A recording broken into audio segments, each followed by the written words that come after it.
Βραχνάς για μία ακόμη χρονιά αναμένεται να είναι η έβρεση στέγασης για νέους φοιτητές. Η ζήτηση αμέσως μετά τις ανακοινώσεις των βάσεων των πανελλαδικών εξετάσεων ανέβηκε κατακόρυφα, με αποτέλεσμα όμως και την εκ νέου εκτείναξη των ενοικίων.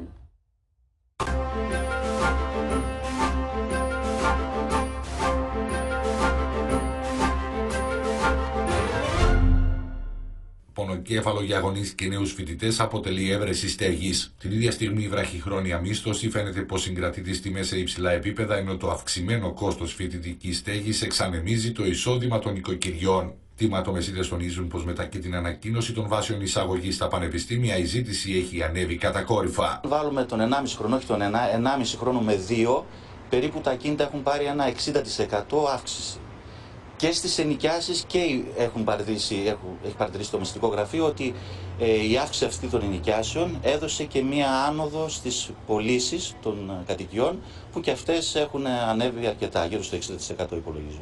Όσον αφορά τις διαθεσιμότητες, υπάρχουν διαθεσιμότητες κατοικιών για φοιτητική στέγη? Οι διαθεσιμότητες, θα έλεγα, κάθε χρόνο είναι και λιγότερες. Και σε σχέση με την αύξηση των σπιτιών, θα έλεγα στους γονείς να έρθουν πιο νωρίς για να κλείσουν διαμερίσματα. Σύμφωνα με κτηματομεσίτες, οι πιο ακριβές περιοχές στο Ηράκλειο είναι το κέντρο ή οι οδικές αρτηρίες που οδηγούν στα πανεπιστήμια. Χαμηλότερα είναι τα ενοίκια σε περιοχές που δεν εξυπηρετούν τους φοιτητές. Έτσι, για παράδειγμα, οι τιμές για μια γκαρσονιέρα στο κέντρο του Ηρακλείου ξεπερνούν τα 400 ευρώ, ενώ για ένα διάρρη οι τιμές αγγίζουν ακόμη και τα 600 ευρώ. Βλέπω ότι τις γκαρσονιέρες που επιλέγουν οι φοιτητές, τις δίχωρες ή μονόχωρες γκαρσονιέρες στο Ηράκλειο, οι τιμές από διαμερίσματα που είναι 40 με 45 τετραγωνικά και κάτω, οι τιμές τους είναι από 400 ευρώ και πάνω.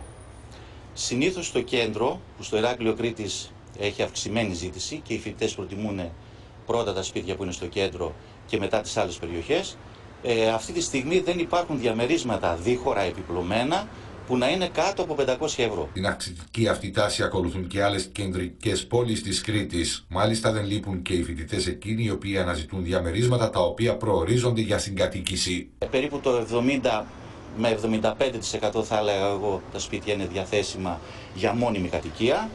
Η συγκατοίκηση λύνει κάπως το πρόβλημα, να συγκατοικήσουν 2 ή 3 φοιτητές σε μεγάλα διαμερίσματα, αλλά και αυτά τα σπίτια δεν υπάρχουν, είναι και αυτά σε έλλειψη.